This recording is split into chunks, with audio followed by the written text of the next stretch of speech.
We begin right here at Q2, where a suspicious package left on the doorstep made for several anxious hours last night. Authorities tell Q2 it was likely a scare tactic meant to disrupt news operations. Here's Zoe Zandora with a recap of the night's events.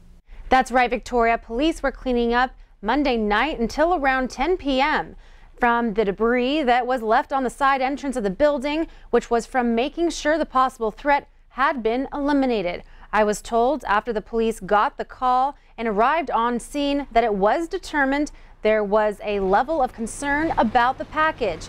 That is when they blocked off 32nd Street North between 3rd Avenue North and 4th Avenue North and called in the bomb squad. I spoke with Sergeant Jason Gardner of the bomb squad immediately following, and Gardner told me that once the bomb squad arrived on scene, they knew they needed to take action to ensure safety.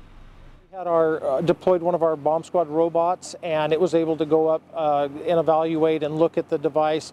There were components on the outside of the device that looked like they could be components that we would typically see consistent with an IED.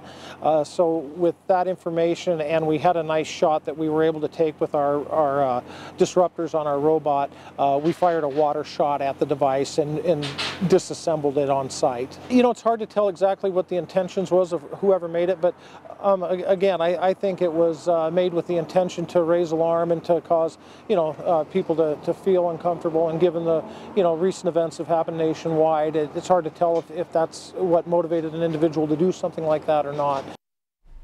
At this time, the investigation is still ongoing, and the person who left the package is still at large. Victoria? And CNN's Atlanta office was also the target of another suspicious package. This one was intercepted by the post office. The FBI says it's similar to the bombs mailed to some Democrats and White House critics. The man accused of sending them, Cesar Sayoc, appeared in court in Miami on Monday. He's expected to eventually be extradited to New York to face federal charges there. The Pentagon is preparing to deploy more than 5,000 troops in the southern U.S. border.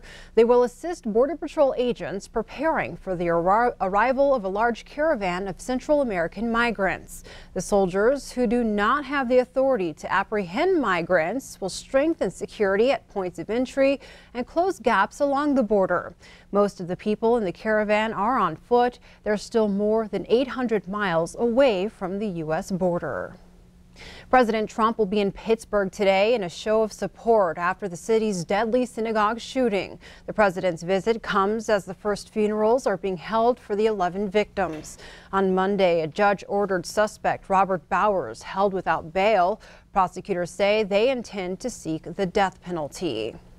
And closer to home, Governor Steve Bullock has ordered all flags in Montana to fly at half-staff to honor the 11 lives lost. Here in Billings, members of Congregation Beth Aaron are speaking out against the violence. Members say the attack is a sobering reminder of the hatred and bigotry still alive in the United States and around the world. But they say what has really stuck with them in the wake of tragedy is the community coming together to show its support.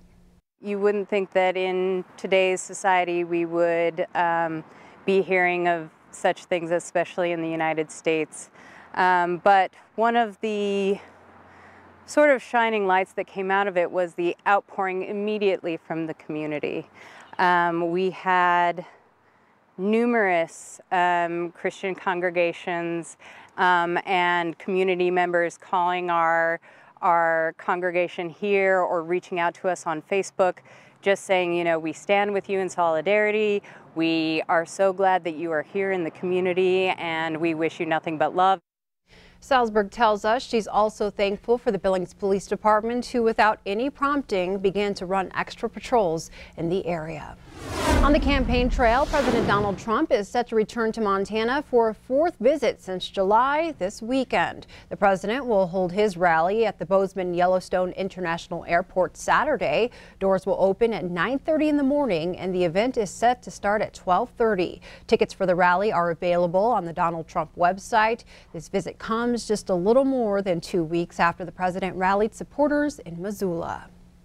Talon Energy, the company that operates the Colstrip power plants in southeastern Montana, has filed suit in state district court in an effort to recover $733 million from former Colstrip owner PPL.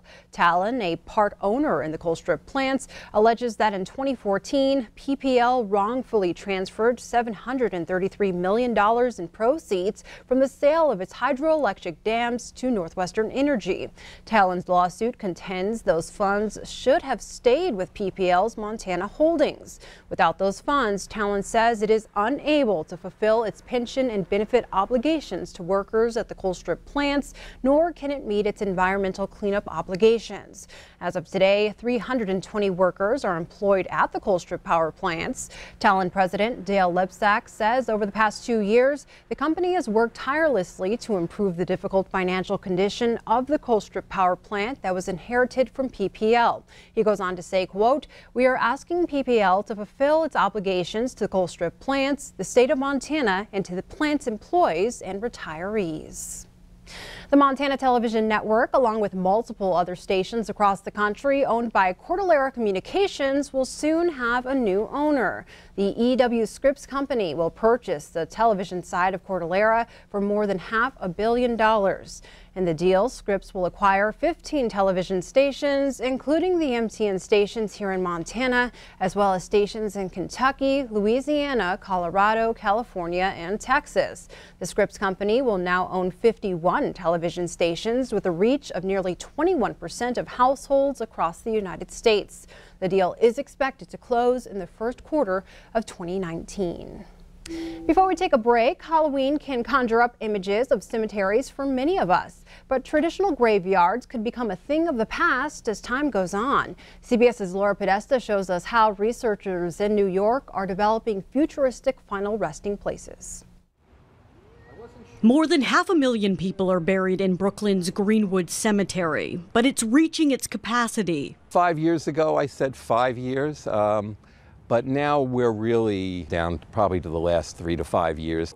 Researchers at Columbia University are literally thinking outside the box, trying to come up with burial alternatives. Carla Rothstein is founder of the school's Death Lab. She envisions placing remains in reusable glowing vessels, creating a constellation park. She says natural chemical reactions from decomposing remains create energy, powering the glow for up to a year. The light will slowly brighten and then dim at the end, at the conclusion of the disposition process, at which point there'll be a small amount of inorganic remains. Those remains can be collected and given to the family. After the light fades, Rothstein says the vessel will stay in place and be reused. The idea to install these tributes in light in parks and other public places. How do you expect people to move through the space? So the levels are connected by ramps and stairs, but the desire is that you could go through it pushing a baby carriage or on a bicycle or strolling, thinking about life, death, and the future. Cemeteries are also a logical space for displaying the glowing vessels, something Moylan says he would consider. There are a lot of innovative options coming along, and most of them we would probably welcome. Because real estate and time is running out for us all. Laura Podesta, CBS News, New York.